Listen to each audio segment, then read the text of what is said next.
స్థానిక సంఘములోని బాధ్యత కలిగిన పెద్దలకు కృతజ్ఞతలు తెలియచేస్తూ ఉన్నాను. కొద్ది నిమిషాలు మనము దేవుని వాక్యమును జ్ఞాపకం చేసుకుందాం. దేవుని గ్రంథములో నుండి పాత నిబంధనలో దినవృత్తాంతములు 2వ గ్రంథము, దినవృత్తాంతములు 2వ గ్రంథము 35వ అధ్యాయము. దినవృత్తాంతములు 2వ గ్రంథము 35వ అధ్యాయము, పేజీ నంబరు 389. మొదటి 3 వచనాలు నేను చదువుతాను. మరియు యోసియా యెరూషలేమునందు యెహోవాకు పస్కా పండుగ ఆచరించెను.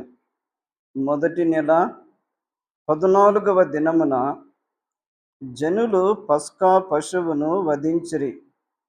అతడు యాజకులను వారి వారి పనులకు నిర్ణయించి యెహోవా మందిర సేవను జరిగించుటకై వారిని ధైర్యపరచి, ఇశ్రాయేలీయులకందరికిని బోధ చేయువారును యెహోవాకు ప్రతిష్ఠితులునైన లేవీయులకు ఇలాగు ఆజ్ఞ ఇచ్చెను: పరిశుద్ధమైన మందసమును మీరిక మీ భుజముల మీద మోయక, ఇశ్రాయేలీయుల రాజైన దావీదు కుమారుడగు సొలొమోను కట్టించిన మందిరములో దాని నుంచుడి. మీ దేవుడైన యెహోవాకును ఆయన జనులైన ఇశ్రాయేలీయులకును సేవ జరిగించుడి. ప్రార్థన చేసుకుందాం. కృపా కనికరములు గల మా తండ్రి, మీకు స్తోత్రములు చెల్లిస్తూ ఉన్నాము. మీ మందిరములో, మీ సన్నిధిలో మీకు కృతజ్ఞతాస్తుతులు చెల్లించే భాగ్యము, సహవాసము మాకిచ్చినందుకు స్తోత్రములు చెల్లిస్తూ ఉన్నాము. మీ దాసులు పెద్దలు ప్రకటించిన ప్రతి ప్రకటనలు మీరు దీవించండి. ప్రతి అక్కరలు మీరు తీర్చండి. సమయోచితమైన సహాయము మీరు దయచేయమని ప్రార్థన చేస్తూ ఉన్నాము. నైనా స్థానిక సంఘమును దీవించి ఆశీర్వదించండి. 30దంతలుగా, 60దంతలుగా, 100అంతలుగా మీరు ఫలింపచేయమని ప్రార్థన చేస్తూ ఉన్నాము. అనుబంధ సంఘాలకు మీ పరిచర్య నిమిత్తము వెళ్ళిన మీ దాసులను బలపరిచి క్షేమముగా మా మధ్యకు తీసుకొని రమ్మని మీ సన్నిధిలో ప్రార్థన చేస్తూ ఉన్నాము. నైనా కొంత సమయము మిగిలి ఉండగా మీ గ్రంథములో నుండి మీ మాటలు చదువుకొని ఉండగా మీరు దీవించి మాతో మీరు మాట్లాడమని, మాకు మేలు క్షేమము దయచేయమని యేసుక్రీస్తు నామమున స్తోత్రములు చెల్లించి వేడుకొనుచున్నాము తండ్రి. ఆమెన్. ప్రభువునందు ప్రియులారా, దినవృత్తాంతములు 2వ గ్రంథము 35వ అధ్యాయము మొదటి 3 వచనాలు మనం చదువుకున్నాము. ఈ 3 వచనాలలో మనకు మొదటి వచనములో ఒక రాజు కనిపిస్తూ ఉన్నాడు. ఆ రాజు పేరు యోసియా. దేవుని ప్రజలైన ఇశ్రాయేలీయుల మీద, యూదా వారి మీద రాజులుగా నియమించబడిరి. ఇశ్రాయేలీయులకు ఇంచుమించు 20 మంది రాజులు ఉన్నారు. యూదా జనాంగానికి 20 మంది రాజులు ఉన్నారు. మొత్తము ఇశ్రాయేలీయులకు, యూదా వారికి కలిపి 40 మంది రాజులు.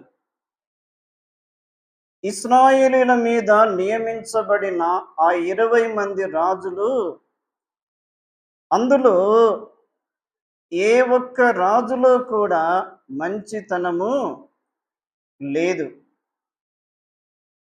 అయితే యూదా వారి మీద నియమించబడిన రాజులలో ఇంచుమించు చాలా మంది మంచివారుగానే ఉన్నారు. అయితే మనము చదువుకున్న ఈ భాగములో యోసియా ఒక రాజుగా ఉన్నాడు.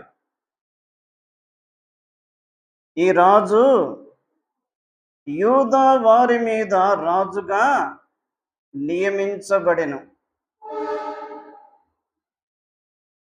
ఈ రాజు క్రీస్తుకు పూర్వము 638 నుండి క్రీస్తుకు పూర్వము 609 వరకు ఈ రాజు రాజ్య పరిపాలన జరిగించాడు.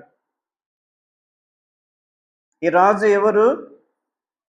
యూదా మీద నియమించబడిన రాజు. ఈ రాజు పేరు యోసియా. యోసియా అనగా యెహోవా బాగు చేయును అని అర్థము. యోసియా అనగా యెహోవా బాగు చేయును. దేవుడు బాగు చేయువాడు. దేవుడు బాగు చేయువాడు, స్వస్థపరచువాడు, ఆరోగ్యమును ఇచ్చువాడు, నెమ్మదిని దయచేయువాడు. ఏ విషయాల్లో బాగు చేయువాడు అంటే, ఏ కోణములోనైనా, ఏ రంగములోనైనా ఆయన ప్రతి దానిని కూడా బాగు చేయుటకు ఆయన సమర్థుడు. ఆయన బాగు చేయువాడు. 147వ కీర్తన 3వ చరణములో గుండె చెదరిన వారిని ఆయన బాగు చేయువాడు. గుండె చెదరిన వారిని ఆయన బాగు చేయువాడు. మార్కు సువార్త 7వ అధ్యాయం 37వ వచనం చూడండి. మార్కు సువార్త 7వ అధ్యాయము 37వ వచనములో ఈయన సమస్తమును బాగుగా చేసి ఉన్నాడు. ఆ క్రింద ఏమంటున్నాడు? చెవిటివారు వినునట్లుగాను, మూగవారు మాటలాడునట్లుగాను చేయుచున్నాడని చెప్పుకొని అపరిమితముగా ఆశ్చర్యపడిరి. 147వ కీర్తన 3వ చరణములో గుండె చెదరిన వారిని బాగు చేయువాడు ఎవరు? దేవుడైన యెహోవా. మార్కు సువార్త 7వ అధ్యాయం 37వ వచనములో ఈయన సమస్తమును బాగుగా చేసి ఉన్నాడు. ఎవరు? మన ప్రభువైన యేసుక్రీస్తు. అలాగైతే పాత నిబంధనలోనేమి, క్రొత్త నిబంధనలోనేమి దేవుడైన యెహోవా బాగు చేయుటలో సమర్థుడు. బాగు చేయుటలో మన ప్రభు అయిన యేసు క్రీస్తు సమర్థుడుగా ఉన్నాడు. అయితే యేసు క్రీస్తు ప్రభు ఎవరిని స్వస్థపరచాలి అని అనుకున్నా ఆయన మొట్టమొదట దేనిని బాగు చేయవాడు? అంతరంగమును బాగు చేయవాడు కదా. నీ పాపములు క్షమించబడి ఉన్నవి అన్నాడు. నీ విశ్వాసము నిన్ను రక్షించును అన్నాడు. అంతరంగమునకు ఆయన మొదట ప్రాముఖ్యతను ఇచ్చి తరువాత భౌతికముగా శరీరమునకు ఆయన ప్రాముఖ్యతను ఇచ్చాడు. ఈనాడు లోకములో బోధలు చూస్తున్నప్పుడు దేనికి ప్రాముఖ్యత ఉంది? పైకి కంటికి కనబడే శరీర స్వస్థత కొరకు, శరీరము యొక్క ఆరోగ్యము కొరకు, శరీరము యొక్క క్షేమము కొరకు, శరీరము యొక్క నెమ్మది కొరకై ఈనాడు బోధలు, స్వస్థతలు, ఆరాధనలు బయలుదేరి ఉన్నవి. ఏది మరుగున పడింది? సువార్త మరుగున పడింది. వాస్తవానికి సిలువను గూర్చిన వార్త నశించుచున్న వారికి వెరితనము, రక్షింపబడుచున్న మనకు దేవుని శక్తి. నశించుచున్న వారికి సిలువను గూర్చిన వార్త వెరితనముగానే ఉంది. కానీ రక్షింపబడిన వారికి ఆ సిలువలో ఉన్న శక్తి, ఆ సిలువలో ఉన్న మాధుర్యము, ఆ సిలువలో ఉన్న తృప్తి, ఆ సిలువలో ఉన్న బలము, ఆ సిలువలో ఉన్న మహిమ రక్షింపబడిన వారికి మాత్రమే అర్థమవుతుంది. కాబట్టి ప్రియులారా, ఆయన అంతరంగమును బాగు చేయవాడు. భౌతికముగా శరీరములో మానసిక రుగ్మతులను కూడా ఆయన బాగు చేయవాడు. కానీ ప్రభు మొట్టమొదటి దేనికి ప్రాముఖ్యతనిచ్చాడు? అంతరంగమునకు ప్రాముఖ్యత. పాపి అయిన ప్రతి మానవుడు కూడా తన జీవితములో, తన అంతరంగములో ఆనందమును, నెమ్మదిని, సమాధానమును, తృప్తిని కోల్పోయి, నిరీక్షణ కోల్పోయి, దేవుని మహిమను కోల్పోయి, దేవునికి దూరస్తుడై ఉండగా, అట్టి పాపి అయిన ప్రతి మానవుని కొరకై యేసు క్రీస్తు కలువరి సిలువలో దహన బలిగా అర్పించబడెను. ఈ ఉదయకాలము ఆయన సన్నిధికి చేరి వచ్చిన మనలో ఇంకా నీ పాపములు యేసుక్రీస్తు రక్తములో కడుగబడలేదా? నీ హృదయము ఆయన కొరకే తెరవబడలేదా? నీ పాపములు నీవు ఒప్పుకొనలేని స్థితిలో నీవున్నావా? అలాగైతే ఇదే అనుకూలమైన సమయము, ఇదే రక్షణ దినము. హృదయమును మార్చువాడు, అంతరంగమును మార్చువాడు, పాపములు కడిగివేయువాడు, పరిశుద్ధతను ఇచ్చువాడు, నెమ్మదిని ఇచ్చువాడు, నిరీక్షణ ఇచ్చువాడు, పరలోక స్వాస్థ్యమునకు పాత్రులుగా చేయువాడు. ఎంత గొప్ప దేవుడు! కాబట్టి యోసియా అనగా ఎక్కువ బాగు చేయును. ఈ ఉదయకాలము ఈ 3 వచనాలలో నేను ఎంచుకున్న అంశం ఏమిటి అంటే, మందసము అంటే ఏమిటి? మందసము అంటే ఏమిటి?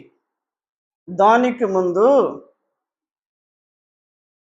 దేవుడు కొండ మీద మోసేకు కనుపరచాడు. దేనిని గూర్చి? ప్రత్యక్షపు గుడారమును గూర్చి ఆయన కనుపరిచాడు. ఇశ్రాయేలీయులు పాటించవలసిన విధులు, ఆజ్ఞలను గూర్చి ఆయన జ్ఞాపకము చేశాడు.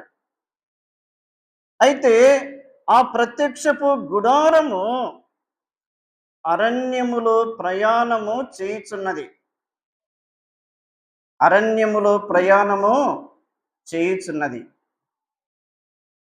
ఒక్క నిమిషం మనం ఆలోచన చేస్తే, ఆ భయంకరమైన అరణ్యములో, భీకర ధ్వనిగల ఎడారిలో ప్రత్యక్షపు గుడారము ఉన్నది. ప్రత్యక్షపు గుడారము ఉన్నది. అయితే ఒక్కొక్క దిక్కున 3 గోత్రములు దిగాలి. తూర్పు దిక్కున 3 గోత్రములు, పడమర దిక్కున 3 గోత్రములు, ఉత్తరపు దిక్కున 3 గోత్రములు, దక్షిణపు దిక్కున 3 గోత్రములు. ఆ ప్రత్యక్షపు గుడారము చుట్టూ ఆ 4 దిక్కులలో 12 గోత్రముల వారు దిగాలి. అందులో లేవి గోత్రము కూడా చాలా ప్రాముఖ్యమైనది. అయితే ఈ ప్రయాణములో ఒక స్థలము నుండి ఇంకొక స్థలానికి వారు బయలుదేరి వెళ్ళుచూ ఉన్నప్పుడు, ఒక స్థలము నుండి బయలుదేరి ఇంకొక స్థలములో వారు మజిలీ చేసినప్పుడు, ప్రత్యక్షపు గుడారము చుట్టూ ఏ దిక్కున ఏ గోత్రములు ఉండాలో ఆ దిక్కున ఆ గోత్రముల వారే ఉండాలి కదా. ఏ దిక్కున ఏ గోత్రముల వారు ఉండాలో ఆ దిక్కున ఆ గోత్రముల వారే ఉండాలి. ప్రయాణములో వెళుతూ ఉన్నప్పుడు ఒక స్థలము నుండి బయలుదేరి ఇంకొక స్థలములో దిగినప్పుడు గోత్రములు మారకూడదు. దిక్కుల యొక్క క్రమములు కూడా మారకూడదు. ఇందులో మనం ఏమి నేర్చుకుంటున్నామంటే, వారు దిగుతున్న క్రమము మనకు తెలుస్తుంది. ఉదాహరణకు, మేము అక్కడ తూర్పు దిక్కున దిగాము, ఇప్పుడు మేము పడమర దిక్కు వస్తాము అని అంటే, పడమర దిక్కు వారు ఏమంటారు? మీరు మొదట ఏ దిక్కున దిగారో అదే దిక్కున మీరు ఉండాలి. మేము ఏ దిక్కున దిగామో అదే దిక్కున ఉండాలి. ఇది దేవుడు మనకిచ్చిన ఆజ్ఞ. క్రమము అనేది మనము గమనిస్తున్నాము. ఉద్యోగములోనేమి, కుటుంబములోనేమి, సంఘములోనేమి, ప్రతి దానిలో కూడా ఒక చక్కని క్రమము అనేది పాటించబడుతున్నప్పుడు ఆ పనులు కూడా ఎలా ఉంటాయి? చాలా రమ్యముగా ఉంటాయి. ఆ క్రమము కూడా చాలా ప్రాముఖ్యమైనది. సంఘములో కూడా మనము క్రమాన్ని చూస్తున్నాము కదా. ప్రార్థన చేయుటలో ఒక క్రమము ఉంది. స్తుతులు చెల్లించుటలో ఒక క్రమము ఉంది. ప్రార్థన చేయుటలో క్రమము, స్తుతులు చెల్లించుటలో క్రమము, ఆరాధనలో ఒక క్రమము, రొట్టె విరుచుటలో ఒక క్రమము, పరిచర్య చేయుటలో క్రమము, సేవ జరిగించుటలో క్రమము, పెద్దల నాయకత్వము జరిగించుటలో క్రమము. ఎవరి క్రమము వారు పాటించినప్పుడు సంఘం ఎలాగుంటుంది? క్షేమాభివృద్ధికరంగా ఉంటుంది. ఒక మాట జ్ఞాపకం చేస్తాను. సామెతల గ్రంథము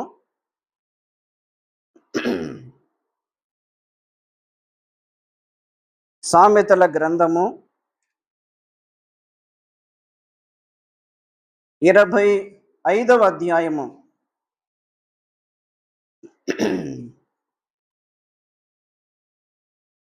25వ అధ్యాయము 11వ వచనం చూడండి. సమయోచితముగా పలకబడిన మాట చిత్రమైన వెండి పల్లెములలో ఉంచబడిన బంగారు పండ్ల వంటిది. బంగారు కర్ణభూషణ మెట్టిదో, అపరంజి ఆభరణ మెట్టిదో, వినువాని చెవికి జ్ఞానము గల ఉపదేశకుడు అట్టివాడు అని మనము చూస్తున్నాము కదా. సమయోచితముగా పలకబడిన మాట. ఆ సామెతల గ్రంథములోనే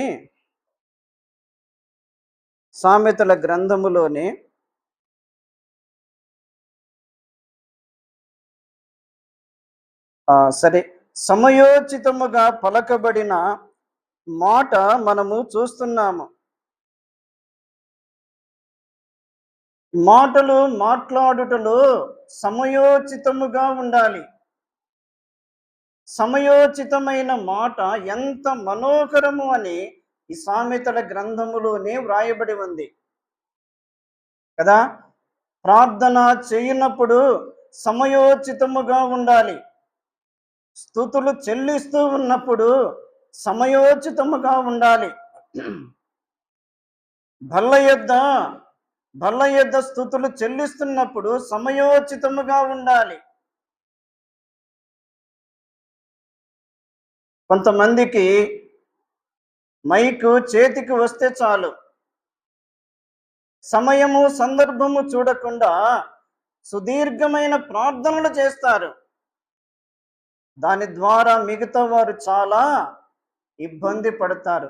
క్లుప్తముగా ముఖ్యముగా 2-3 మాటలు మనము జ్ఞాపకము చేసుకుంటే అవి ఎలాగుంటాయంటే, చిత్రమైన వెండి పల్లెములలో ఉంచబడిన బంగారు పండ్ల వంటివి.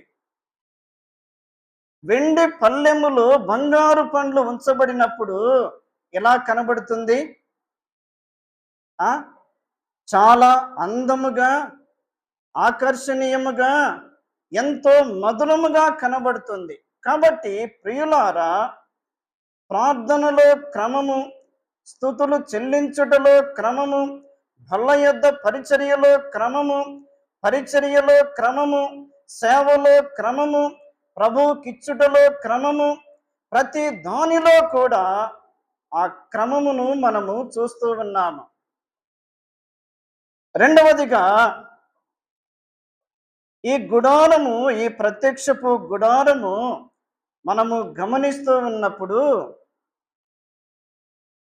ఆ ప్రారంభములో ప్రత్యక్షపు గుడారము అని పిలువబడింది కదా.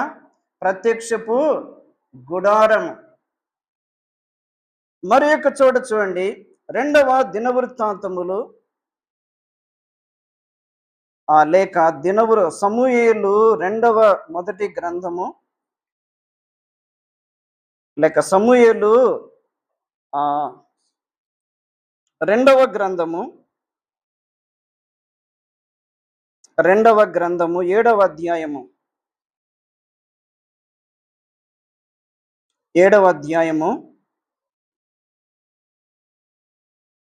6వ వచనములో, ఐగుప్తులో నుండి నేను ఇశ్రాయేలును రప్పించిన నాట నుండి నేటి వరకు మందిరములో నివసింపక డేరాలోను గుడారములోను నివసించుచు సంచరించితిని కదా.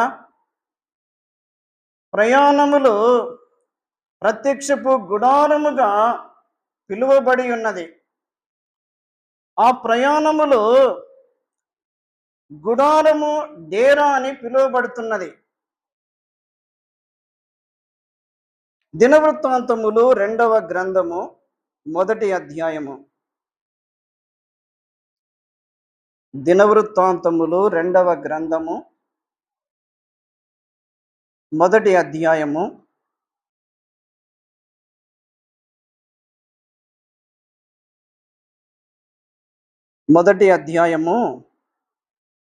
6వ వచనములో, సమాజపు గుడారం ముందర యెహోవా సన్నిధి నుండి ఇత్తడి బలిపీఠమునొద్దకు సొలొమోను పోయి దాని మీద 1000 దహన బలులను అర్పించెను. సొలొమోను మందిరము కట్టించబడక మునుపు ఈ ప్రయాణములో ప్రత్యక్షపు గుడారము అని పిలువబడింది, లేక డేరా గుడారము అని పిలువబడింది, సమాజపు గుడారము అని పిలువబడింది. ఈ గుడారములో ప్రాముఖ్యమైనది ఏమిటి? దేవుని మందసము కదా. ఈ గుడారములో దేవుని మందసము, ప్రత్యక్షపు గుడారములో దేవుని మందసము, డేరాలోను గుడారములోను దేవుని మందసము, సమాజపు గుడారములోను దేవుని మందసము. ఈ దేవుని మందసము చివరికి ఎక్కడికి చేరుకున్నది? ఇప్పుడు 35వ అధ్యాయానికి రండి. దినవృత్తాంతములు 2వ గ్రంథము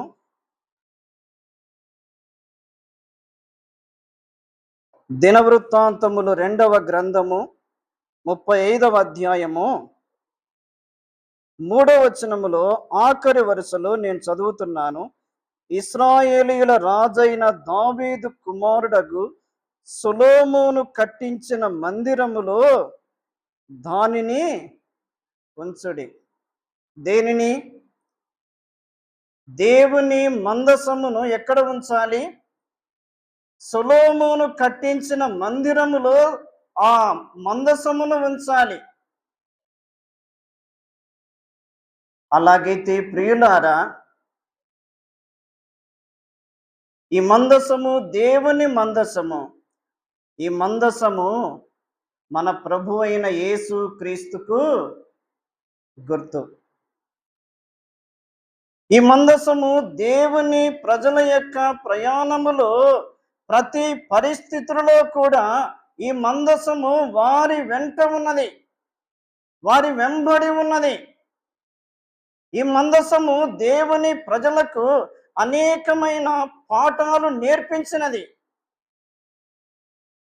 ఈ మందసము వారి యొక్క జీవితాలలో విజయాలను చూపించినది. ఈ మందసము వారి యొక్క బలహీనతలను కూడా ఎత్తి చూపించినది. మందసములో ఎంత బలము ఉన్నది! మన ప్రభు అయిన యేసు క్రీస్తు నమ్మిన ప్రతి విశ్వాసి యొక్క హృదయములో ఆత్మ ద్వారా నివాసము చేస్తూ ఉండగా ప్రతి పరిస్థితులలో కూడా ప్రభు మన వెంట ఉన్నాడు. ప్రభు మన వెంట ఉన్నాడు. ప్రతి పరిస్థితులలో, సంతోషములోను దుఃఖములోను, అనుకూల పరిస్థితులలోను ప్రతికూల పరిస్థితులలోను, విజయములోను అపజయములోను ఆయన ప్రతి పరిస్థితులలో కూడా నమ్మిన ప్రతి విశ్వాసి యొక్క జీవితములో వారి వెంట ప్రయాణము చేస్తున్నాడు. ఎంత గొప్ప దేవుడు ప్రియులారా! ఎంత గొప్ప దేవుడు! అయితే దినవృత్తాంతములు 2వ గ్రంథము 35వ అధ్యాయము 3వ వచనాన్ని నేను ఒకసారి చదువుతాను. ఇశ్రాయేలీయులకందరికిని బోధ చేయువారును యెహోవాకు ప్రతిష్ఠితులునైన లేవీయులకు ఇలాగు ఆజ్ఞ ఇచ్చెను, పరిశుద్ధమైన మందసమును మీరిక మీ భుజముల మీద మోయక. ఇక్కడ మందసమునకు ఒక పేరును మనం చూస్తున్నాము. ఏమిటి ఆ పేరు?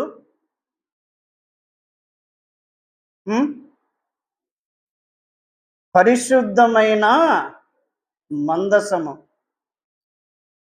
మందసము ఎటువంటిది అంటే పరిశుద్ధమైన మందసము. ఈ పరిశుద్ధమైన మందసమును మీరిక భుజముల మీద మోయక సొలొమోను కట్టించిన ఆ మందిరములో దానిని ఉంచుడి. మందసము పరిశుద్ధమైనది. అందుకే ప్రత్యక్షపు గుడారములో పరిచర్య చేయువారు, ప్రత్యక్షపు గుడారములో సేవ చేయువారు, ప్రత్యక్షపు గుడారము చుట్టూ ఆ 12 గోత్రముల వారు ఎంతో జాగ్రత్తగా ఉండాలి. చులకన భావముతో ఉంటే, నిర్లక్ష్యముగా ఉంటే, అవిధేయతను చూపిస్తే, దేవునికి అయిష్టమైన కార్యాలు వారి గుడారములోనేమి జరిగిస్తే, దేవుడు ఏమాత్రము కూడా సహించే దేవుడు కాడు. ఆయన సమస్తమును చూచుచున్న దేవుడు. ప్రత్యక్షపు గుడారములో ఆ ప్రాకారములో బలిపీఠము ఉన్నది, గంగాళము ఉన్నది. పరిశుద్ధమైన స్థలములో సన్నిధి రొట్టెల బల్ల ఉన్నది, దీప వృక్షము ఉన్నది, ధూప వేదిక ఉన్నది. పరిశుద్ధమైన స్థలానికి, అతి పరిశుద్ధమైన స్థలానికి ఒక తెర ఉన్నది. అయితే అతి పరిశుద్ధమైన స్థలములో మందసము ఉన్నది. మందసము ఉన్నది. మందసం మీద కరుణాపీఠము ఉన్నది. కరుణాపీఠము మీద ఒకవైపు ఒక కెరూబు, మరి ఒక వైపు ఒక కెరూబు. అయితే అతి పరిశుద్ధమైన స్థలములోనికి ప్రధాన యాజకుడు సంవత్సరమునకు ఒక్కసారి మాత్రమే లోపలికి వెళ్ళాలి. కానీ యేసు క్రీస్తు బలియాగము ద్వారా, మరణ పునరుత్థానము ద్వారా పరిశుద్ధమైన స్థలానికి, అతి పరిశుద్ధమైన స్థలానికి మధ్యలో ఉన్న ఆ యొక్క తెర రెండుగా చినిగిపోయింది. యేసు క్రీస్తు ద్వారా మనము నేరుగా ఎవరిని కలుసుకుంటున్నాం? పరలోకమందున్న తండ్రిని కలుసుకుంటున్నాం. యేసు క్రీస్తు ద్వారా ఆ పరిశుద్ధమైన స్థలము, శ్రేష్టమైన స్థలము, మహిమగల స్థలము, ఆ శ్రేష్టమైన స్వాస్థ్యములో ఆయన మనకు పాలు పంపులు దయచేశాడు. ఇట్టి ప్రభువు కొరకు మనం ఎంత నమ్మకముగా జీవించాలి. పరిశుద్ధమైన మందసమును మనము చూస్తున్నాము. ఒక 5 మాటలు నేను జ్ఞాపకం చేసి నేను ముగిస్తాను. ఒకటి చూడండి, నిర్గమాకాండము 15వ అధ్యాయము.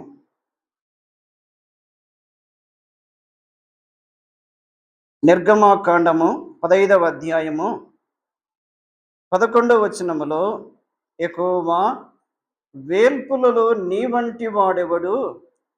పరిశుద్ధతను బట్టి నీవు మహనీయుడవు, స్తుతి కీర్తనలను బట్టి పూజ్యుడవు.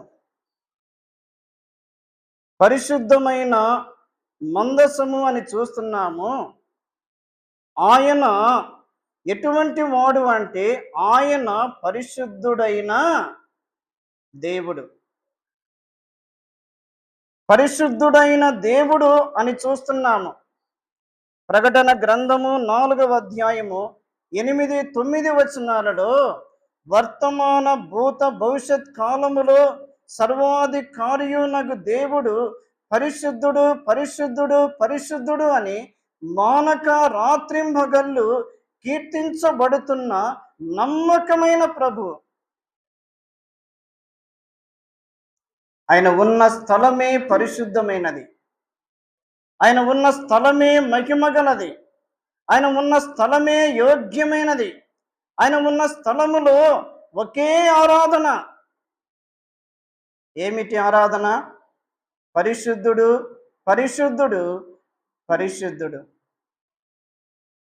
ప్రియులారా, ఆయన పరిశుద్ధతను గూర్చి వరదూతలు కూడా వర్ణించుటకు వీలు కావడం లేదు. అంత గొప్ప పరిశుద్ధుడు. ప్రభువుని నమ్ముకొనక మునుపు మనమెవరము? పాపులమే. కానీ యేసుక్రీస్తు రక్తము ద్వారా మనము కడుగబడి నీతిమంతులుగా తీర్చబడితిమి. ఇంకా కడగబడని వారు ఉన్నారా? రక్షింపబడని వారు ఉన్నారా? పాపములు క్షమించబడని వారు ఉన్నారా? ఈ ఉదయకాలం పరీక్షించుకోవాలి. ఒకటి, ఆయన పరిశుద్ధుడు. ఆయన పరిశుద్ధతను గూర్చి పరలోకములో కోట్ల కొలది దూతలే వర్ణించలేకపోతున్నారు. మనము ఏమని వర్ణించగలము? రెండవది, 77వ కీర్తన చూడండి. 77వ కీర్తన 77వ కీర్తన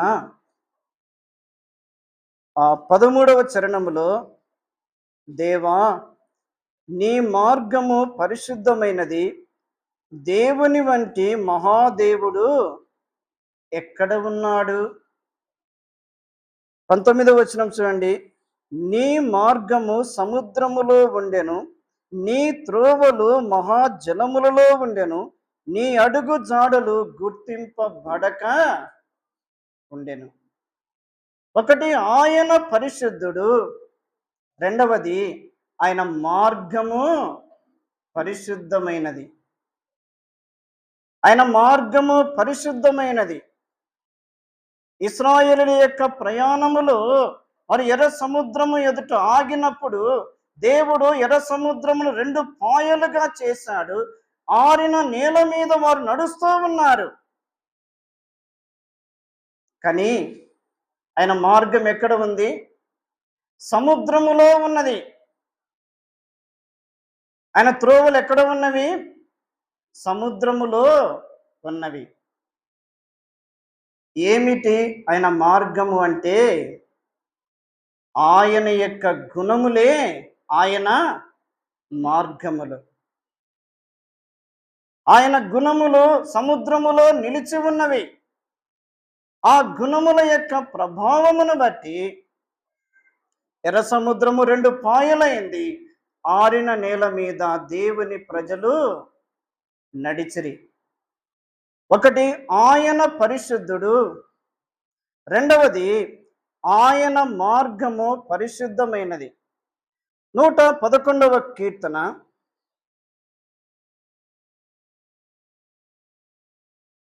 111వ కీర్తన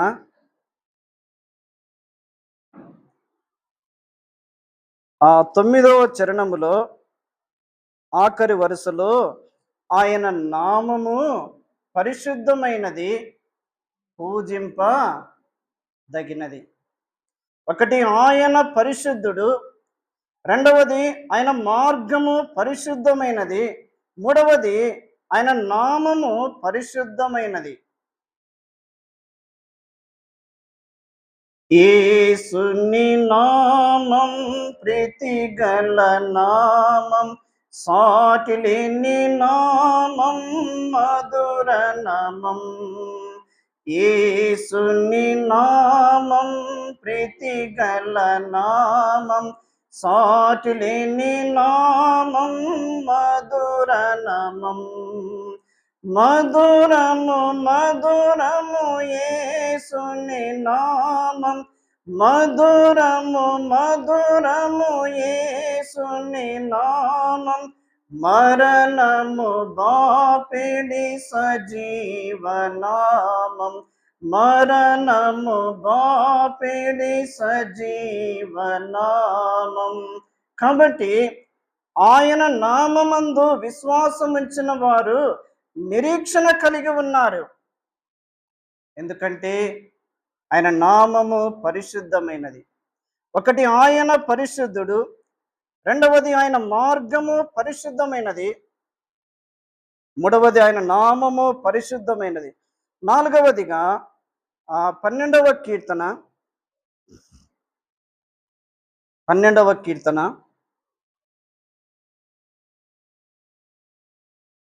12వ కీర్తన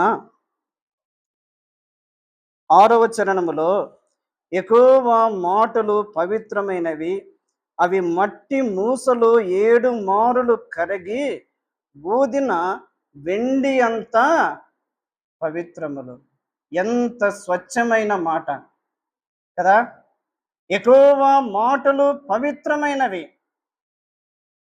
మానవుని యొక్క మాటలలో లోపాలు ఉన్నవి, కానీ దేవుని యొక్క మాటలు పవిత్రమైనవి. మానవుని యొక్క జీవితములో దేవుని మాటలు మార్పును కలుగచేస్తున్నవి. మానవుని యొక్క జీవితములో మార్గములు క్రమపరుస్తున్నవి. కుటుంబాలలో ఐక్యతను, ప్రేమను, సమాధానమును దేవుని వాక్యము పుట్టింప చేయుచున్నది. కాబట్టి దేవుని మాటలు ఎంత పరిశుద్ధమైనవి. ఒకటి, ఆయన పరిశుద్ధుడు. రెండవది, ఆయన మార్గము పరిశుద్ధమైనది. మూడవది, ఆయన నామము పరిశుద్ధమైనది. నాలుగవది, ఆయన వాక్యము పరిశుద్ధమైనది.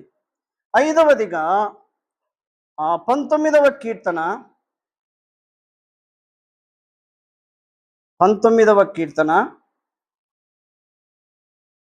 9వ చరణములో, యెహోవా యందైన భయము పవిత్రమైనది, అది నిత్యము నిలుచును.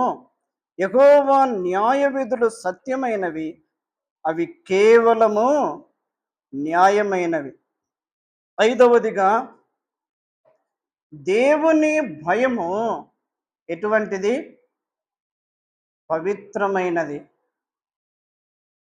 దేవుని భయము పవిత్రమైనది. యాకోబు తన కుటుంబముతోటి సిరియా దేశము నుండి, పద్దనరాము నుండి బయలుదేరి కనాను దేశమునకు వెళుతూ ఉన్నాడు. వెళుతూ ఉండగా దేవుడు ఎక్కడికి రమ్మన్నాడు?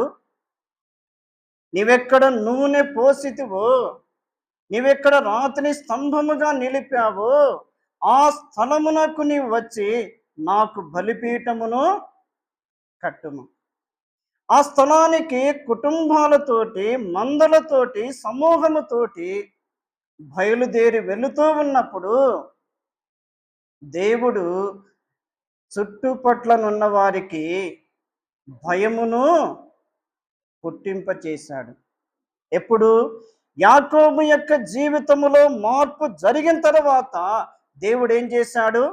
భయమును పుట్టింపచేశాడు. నీవు నమ్మకముగా ఉన్నావు, యోగ్యముగా ఉన్నావు, యథార్థవంతురాలిగా జీవిస్తూ ఉన్నావు. నీవు అలా ఉన్న కూడా నిందించువారు, దూషించువారు, తృణీకరించువారు లేకపోలేదు. కానీ దేవుడు ఆయన చొరవ తీసుకుంటాడు. నెమ్మది లేకుండా చేయువాడు, భయమును పుట్టింప చేయువాడు. ఆయన కార్యాలు గంభీరమైనవి. కాబట్టి ప్రియులారా, ఆయన పరిశుద్ధుడు. రెండవది, ఆయన మార్గము పరిశుద్ధమైనది. మూడవది, ఆయన నామము పరిశుద్ధమైనది. నాలుగవది, ఆయన వాక్యం పరిశుద్ధమైనది. ఐదవది, ఆయన యొక్క భయమే పరిశుద్ధమైనది. దేవునికి భయపడి, దేవునికి లోబడి జీవిస్తున్నప్పుడు దేవుడు గొప్ప కార్యాలు జరిగించువాడు. కాబట్టి ప్రియులారా, రాజైన యోసియా తన జీవితములో లేవీయులకు ఆజ్ఞాపించాడు. ఏమని? పరిశుద్ధమైన మందసమును మీరిక భుజముల మీద మోయక, సొలొమోను కట్టించిన యెహోవా మందిరములో దానిని ఉంచుడి. మందసమునకు ప్రాముఖ్యతనిచ్చినప్పుడు ఆ మందసం మన జీవితాలను, కుటుంబాలను, సంఘాలను ఘనపరచును. దేవుడు ఈ తలంపులు మన వినికిడిలో దీవించునుగాక.